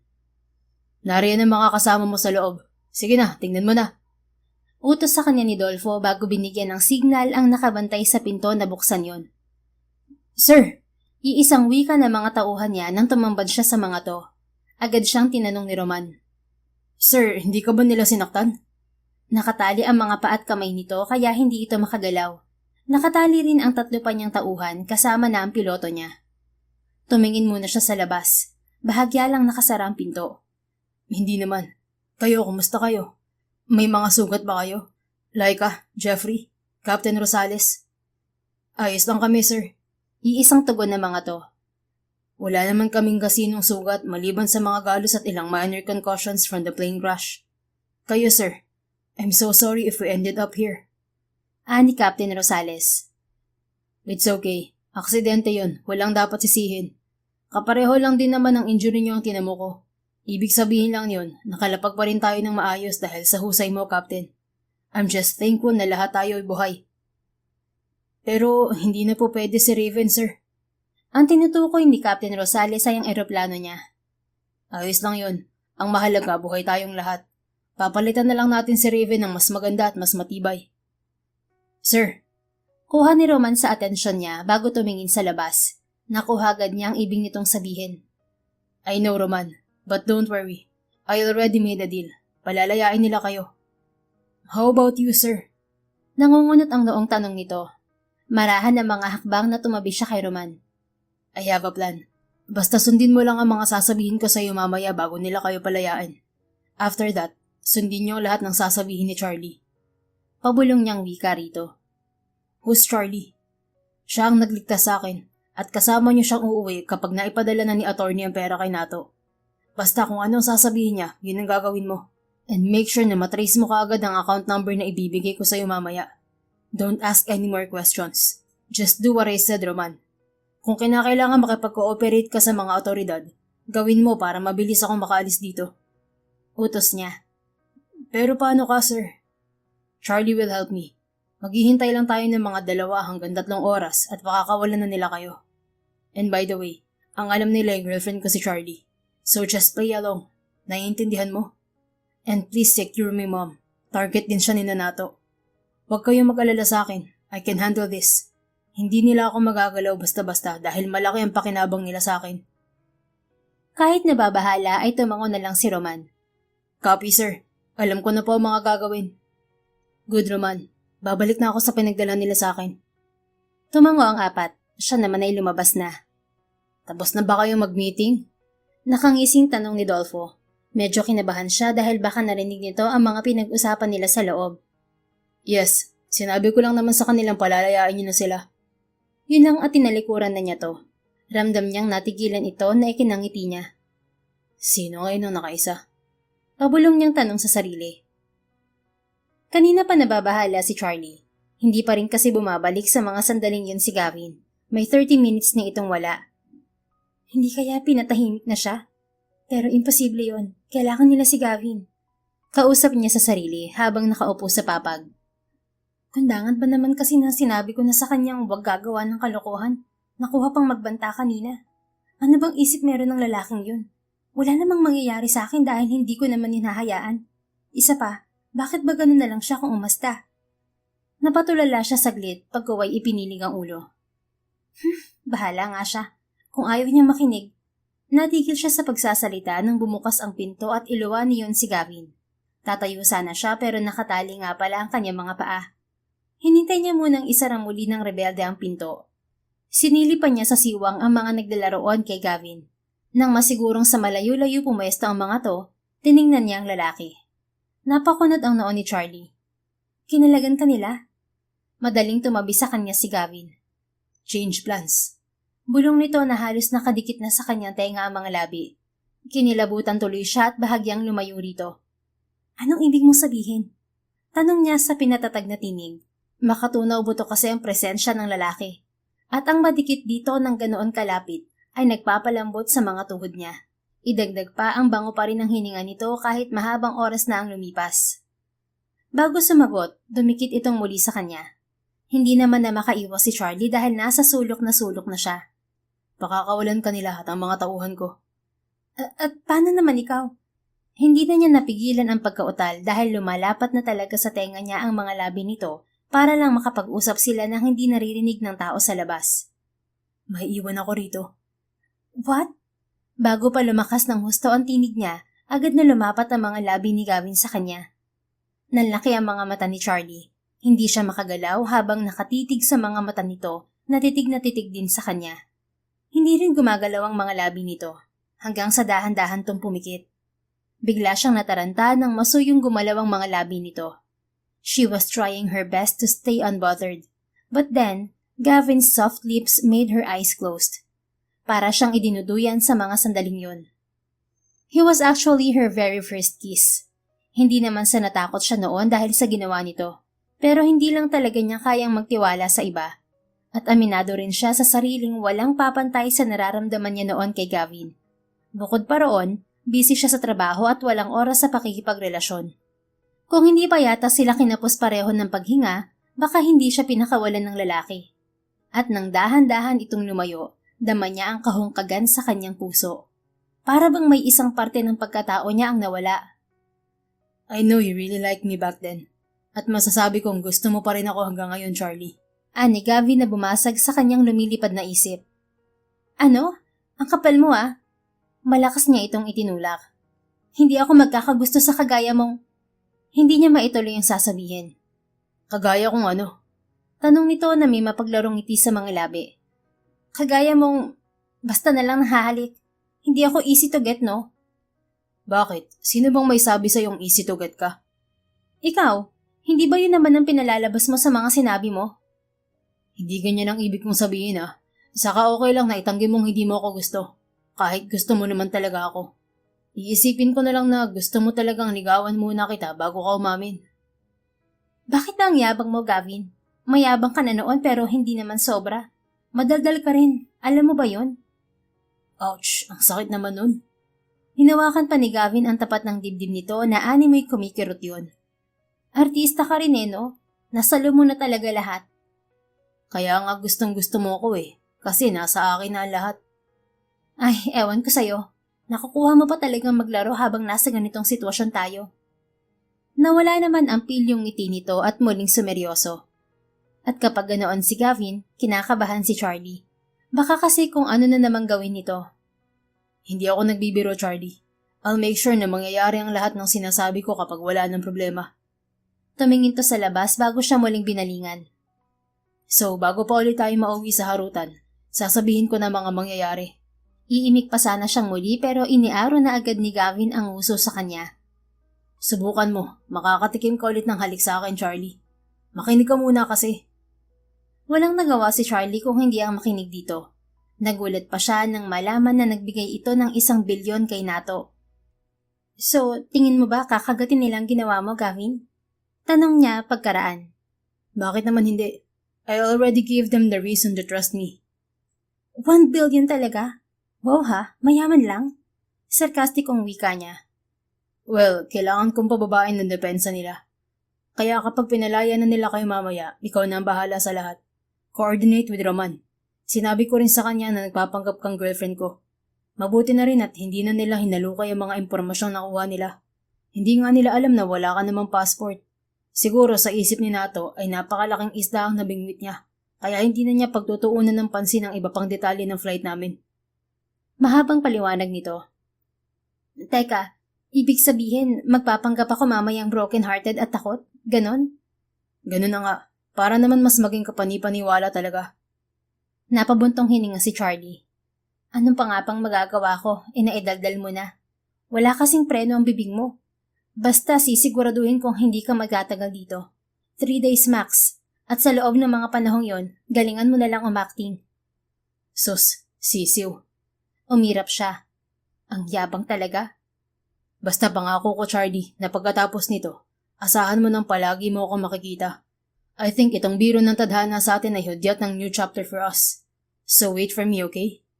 Marami pa silang napag-usapan para sa plano nila hanggang sa dumating muli roon si Nato. Bautista, labas! Utos nito. Lumabas naman si Gavin. Ngumisi siya sa kaharap. It's done. Ngumisi rin si Nato at tumango-tango. Hindi ka naman pala puro salita. So, pakakawalan ko ng mga kasamahan mo. At paano ako makasisigurong buhay silang makakarating sa ibaba ng bundok at makakauwi ng maayos sa mga pamilya nila? Magpapadala ng picture ng mga tauhan ko. Bibigyan ko rin ng telepono ang assistant mo para doon niya lang ako kukontakin. At wag na wag magkakamali ang mga kasamahan mo dahil ikaw ang magiging kabayaran sa mga maling kilos nila. Pugot ulo ka, tandaan mo. Deal. Inilahad pa ni Gavin ang kamay sa harap nito. Tinanggap naman yun ni Nato. Sumama ka sa akin. Ibibigay ko sa iyo ang detalye ng palabas kong mga kargamento. Sa linggo magaganap ang transaksyon, kaya bilinan mo ng maayos ang tauhan mo. Tumango siya. Sandali niyang binilang sa isip ang sinabi nitong araw. Tama lang yon sa usapan nila ni Charlie. At alam niyang narinig nito ang usapan nila ni Nato. Ito na ang bahala sa lahat. May tiwala naman ako sa iyo, Charlie. Ani Gavin sa isip. Niyaya siya ni Nato sa kubo nito. Ibinigay nito ang mga papel na kakailanganin para sa kargamento ng mga to. Isinama na rin nito ang cellphone na gagamitin ni Roman. Dolfo! Tawag nito sa kanang kamay. Boss, palabasin mo na ang mga bihag. Siguraduhin mong mga nakapiring sila at bawal silang magalusan. Maliwanag? Pati ang babaeng jowa niyan, boss. Napataas ang kilay ni Gavin nang tingnan siya ni Dolfo. Oo, kasama ang girlfriend ko. Diniinan pa niya ang huling sinabi. Nagtatakang nilingon nito si Nato. Gawin mo na lang ang sinasabi ko. Marami tayong kikitain kay Mr. Bautista. Bumili ka na lang ng babae mo at huwag ng pagnasahan ng syota niya. Alis na. Utos nito bago siya binalingan. Sana lang huwag kang sumira sa usapan natin, Gavin. May isang salita ako at dyan ako nakilala bilang isang negosyante, Nato. Sagot niya at nakangising tiningnan ang tila naguguluhan pa rin si Dolfo. Mukhang hindi mo narinig ang sinabi ng amo mo, Dolfo. Uulitin ko pa ba? O baka naman gusto mong mapalitan ka? Sunod-sunod itong umiling. Gagawin ko na, boss. At nagmamadali itong lumabas. Ilang minuto lang ang pinaghintay nila at kasama na niya ang mga tauhan at si Charlie. Lumapit si Gavin sa babae na kunwari ay umiiyak. Gusto na niyang matawa at palakpakan si Charlie. Ang galing kasi nitong umarte. Don't worry, babe. Magkikita pa rin naman tayo eh. Hintay ka lang ng kaunting panahon. Yung pangako ko, gagawin ko pa yun, okay? Gusto sana niya itong yakapin pero nakatali ang mga kamay niya. Paano kung saktan ka nila? Paano kung mapahama ka? Hindi ko kakayanin ang lahat ng to, babe. Hindi. Kahit siya ay nagulat nang pumalahaw si Charlie ng iyak. Para kasing totoong totoo yun. Shh! Idinikit ni Gavin ang noo sa noo nito. Promise, hindi mangyayari mga iniisip mo, okay? At hindi na siya nakatiis. Isang mabilis na halik sa mga labi ang iginawad niya dito. Muli niyang naramdaman ang paninigas ng katawan nito.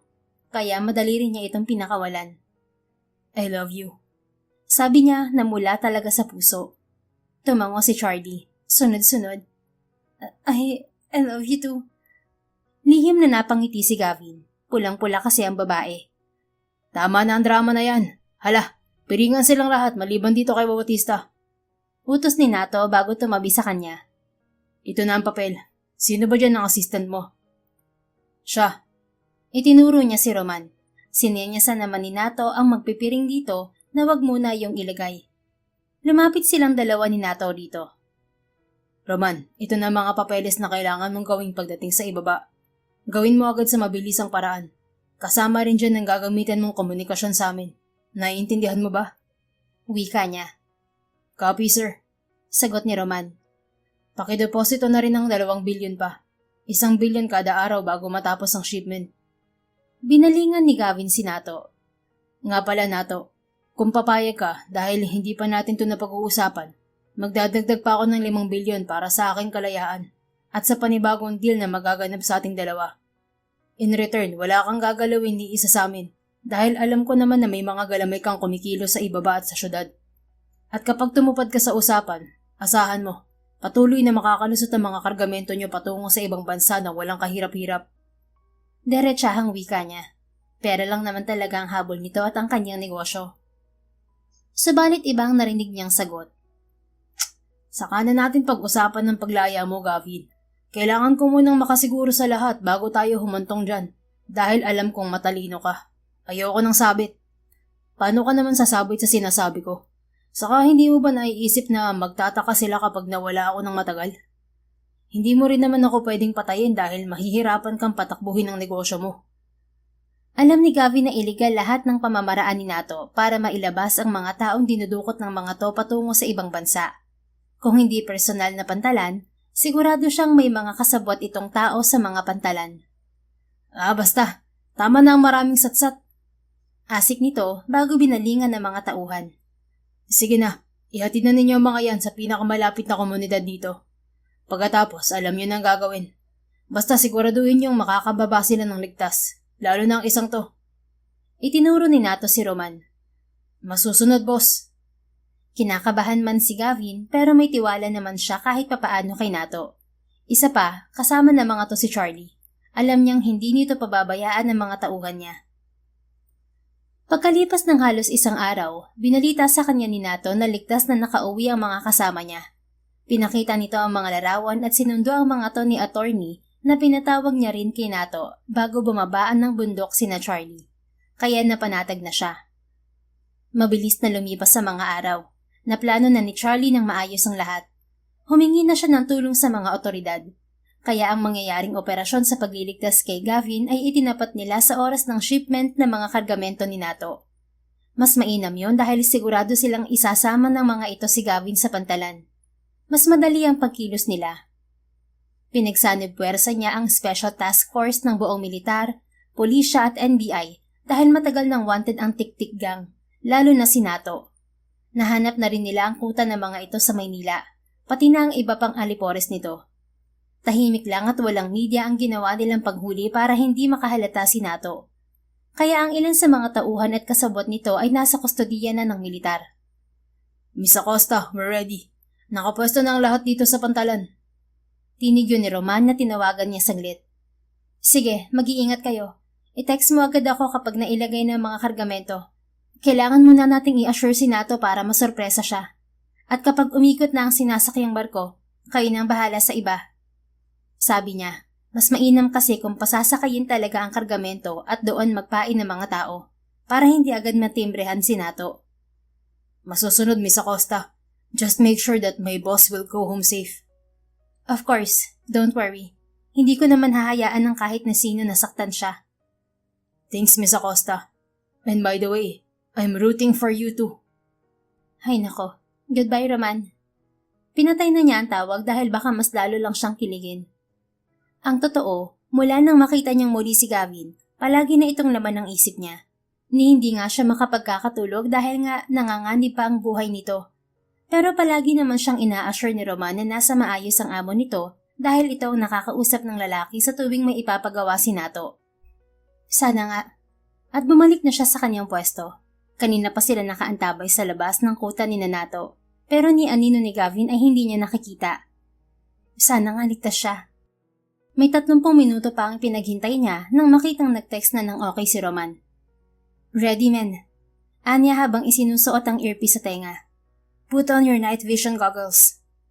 Dahil siya ang nakatuklas ng kinaroroonan ni Gavin at may malalim na kaalaman sa lugar, hinayaan siyang manguna sa operasyon. Kahit hindi na siya aktibong sundalo, batid ng mga otoridad ang dati niyang karanasan bilang miyembro ng Special Task Force. Isang babaeng sanay sa tensyon, diskarte at tahimik na paggalaw sa panganib. Hindi na siya opisyal na bahagi ng alinmang unit, pero sa gabing yon, muli siyang naging mandirigma. Sa katahimikan ng gabi sa bundok, siya ang naging mata, tenga at lakas ng grupo. At kailangan niyang mailigtas si Gavin. On my mark. 3, 2, 1, go, go! Hawak ang kanilang baril ay tahimik silang kumilos sa dilim. Walang ingay na nililikha, kahit ang bawat pagpapatumba nila isa-isa sa mga alipores ni Nato. Ay punyeta, nalusob tayo! Anang tinig sa likuran niya, naalam agad niyang si Dolfo. At kasunod niyon ay isang malakas na putok ng baril ang pumailan lang sa paligid. Paglingon niya, ang kasama pala niya yon. Dugo ang bumulagta si Dolfo sa lupa. Kamuntik na yon. Salamat. Pero hindi na ito nakasagot sa kanya dahil sunod-sunod na ang naging putukan sa paligid. Shit! Ani Charlie. Kaagad niyang tinungo kung saan alam niyang naroon si Gavin. Inalis na rin niya ang suot na night vision goggles at pabalandrang binuksan ang pinto ng kubo. Nagulantang ang nasa loob niyon at sumiksik sa pinakasuksok. Gavin? Dahan-dahan itong tumunghay sa kanya. Oh God, thank you Charlie. Anang lalaki pagkakita sa kanya. At hindi nga rin niya napigilan ng sarili. Malalaki ang mga hakbang na nilapitan niya ito at niyakap ng mahigpit. Salamat. Salamat sa Diyos at walang nangyaring masama sa'yo. Dama niyang bahagya itong natigilan, pero maya-maya ay gumanti na rin ito ng yakap sa kanya. Ganoon talaga mababait na tao, pinagpapala. At napakaswerte ko dahil yakap-yakap ako ng crush ko noon. Pero mahal ko na ngayon. Ay sus, yan ka na naman sa mga hirit mo, Gavin. Nagkakaputukan na nga sa labas, ang galing mo pang nambilog ng ulo. What? Totoo naman ang... Charlie! Agad siya nitong niyakap at mabilis siyang iniikot para magpalit sila ng pwesto. Kasabay ng malakas na putok ng barilay ang pareho nilang pagkakatigalgal sa isa't isa. Ilang segundo rin siyang nakatitig lang sa bumagsak na katawan ni Nato sa sahig. Hawak ang baril nito. Sa malamlam na liwanag ng gasera ay nakita niya ang pag-agos ng dugo mula sa dibdib nito. Nanlaki ang mga mata niya nang maramdaman ang paghinga ni Gavin ng malalim. Gavin! Inilayo ni Charlie ang sarili sa lalaki. Mabilis niyang ininspeksyon ang buong katawan nito. Okay ka lang ba? Tinamaan ka ba? Saan ang masakit? Hindi magkaintindi ang tanong niya. Wow, mantik na yun. Bulalas nito nang ikinatigil niya at matagal itong pinagmasdan. Pagkatapos, malakas niyang hinampas ang dibdib nito. Loko ka talaga. Gusto mo ba ako mamatay ng maaga? Sakto kasing pag-ikot niya ay naiputok niya ang hawak na baril. Sentrong-sentro yon sa dibdib ni Nato. At kung hindi niya nagawa yon, malamang ay tinamaan na si Gavin. Hindi na napigilan ni Charlie ang mapaiyak dahil sa pinaghalo-halong kaba, takot at pag-aalala. Akala talaga niya kung ano lang nangyari. Ang sama-sama mo, Gavin. Paulit-ulit niyang sambit kasabay ng paghampas sa dibdib nito. Hindi naman siya pinigilan ni Gavin. Nakatitig lang to sa kanya. At nang makaramdam siya ng pagod ay isinubsob niya ang mukha sa dibdib nito. You're always making fun of me, teasing me, and I really hate you for that. I hate you so much, Gavin Bautista. Naramdaman niya ang masuyong paghaplos nito sa likod niya. I'm sorry. I also hate myself because of that. Because of what I did to you. Pero sana hayaan mo akong bumawi. Dahil nasisiguro ko na sa sarili ko na ikaw pa rin ang gusto ko. Ikaw pa rin ang mahal ko. Natigilan naman si Charlie sa narinig. Hearing Gavin's confession made her heart beats even faster. At alam niyang nararamdaman yun ito. Sorry na. Mula ngayon, hindi na ako magiging joker. Slight na lang. Ang sunod niyang naramdaman ay ang paglapat ng mga labi nito sa kanyang ulo. Mariin niyang kinagat ang pang-ibabang labi upang pigilan ng impit na pagtili. Grabe naman ang isang tumagpakilig. Non-stop. Para tuloy akong sira na iiyak tapos kikiligin. Sigaw ni Charlie sa isip. At bago pa niya harapin itong muli ay inayos muna niya ang sarili. Pinasuplada niya ang dating ng kanyang muka saka ito tinitigan sa mga mata. Siguraduhin mo lang dahil hindi ka sasantuhin itong baril ko oras na magbiro ka pa. Anya bago ito mabilis na tinalikuran. Hindi na kasi niya mapigil ang pagsilay ng matamis ng ngiti. Kaasar kasi, bakit ba ang bilis namang bumigay nitong puso ko? Wika pa ni Charlie sa sarili. Sa wakas ay nakauwi na rin ng ligtas si Gavin dahil kay Charlie at sa mga tumulong dito.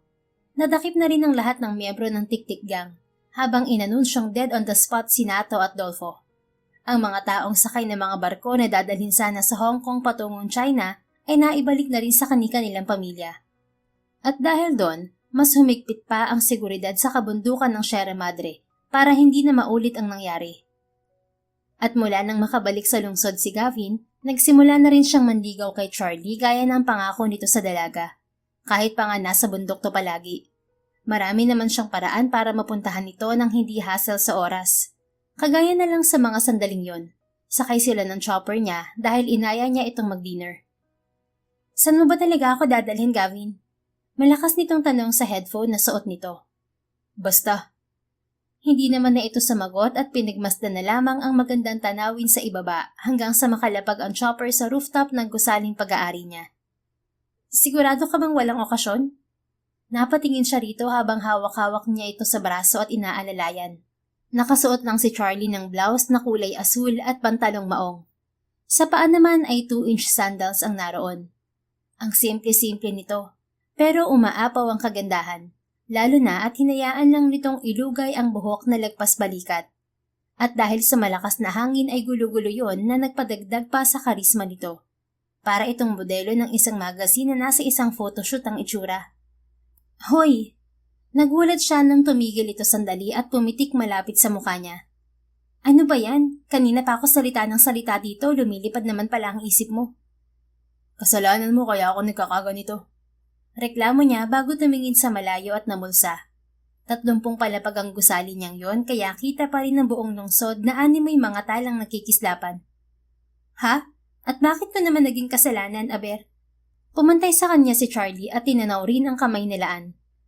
Dahil kahit anong gawin mo, kahit ano pang isuot mo, ikaw pa rin ang pinakamaganda sa lahat. Para kang araw na laging may dalang liwanag. And you always make my heart flutter, Charlie. Natawa to.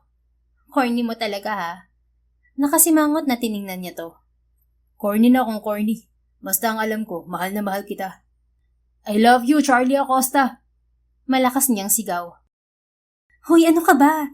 Tinakpan nito ang bibig niya nang akmang sisigaw siyang muli. Umandar na naman ang kalokohan mo. Inalis ni Gavin ang palad ng babae sa kanyang bibig. Pero sa halip na bitiwan yon, muli niya yung dinala sa mga labi para gawaran ng masuyong halik. At nang tingnan niya ito, kakaiba na ang kislap ng mga mata nito. I love you for real, Charlie. Kaya muli kitang tatanungin. Pwede na bang maging tayo? Oo at oo lang ang sagot.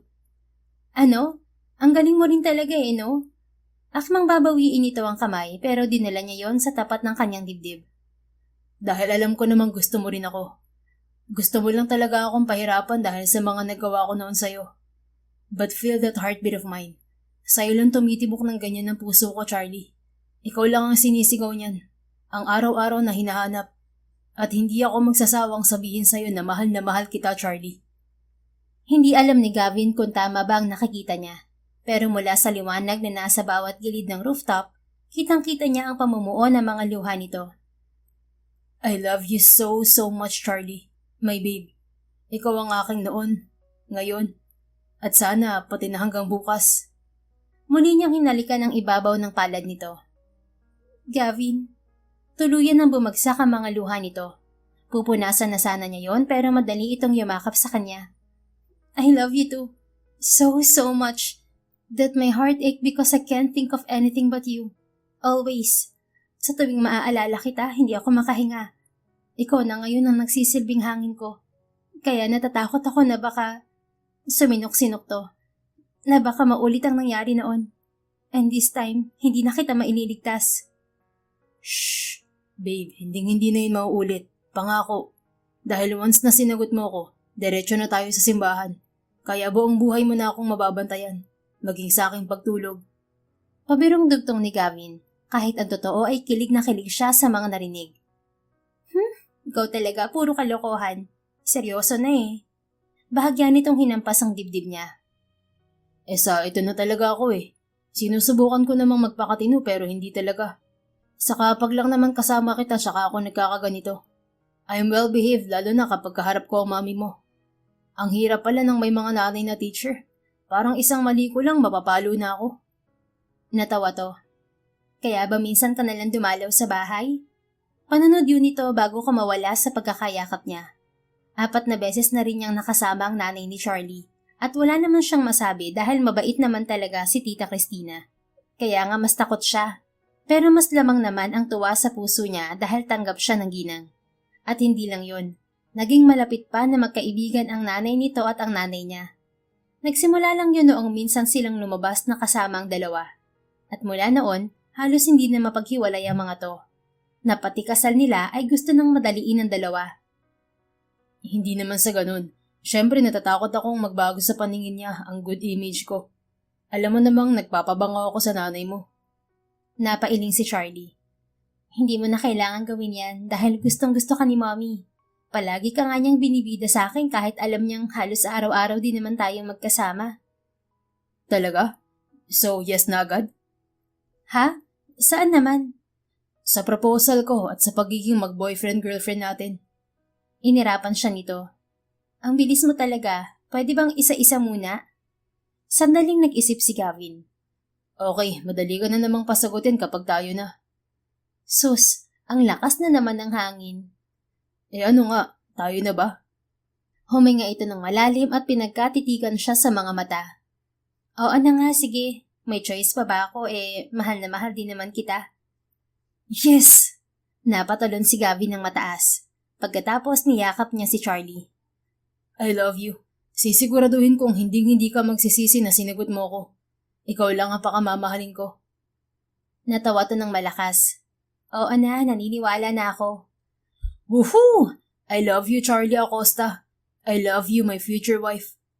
Sigaw niya bago mabilis na inangkin ang mga labi nito para hindi na ito makareklamo pa. 1 buwan lang ang hinintay ni Gavin at inalok na niya ng kasal si Charlie. Siyempre, madali naman tong pumayag.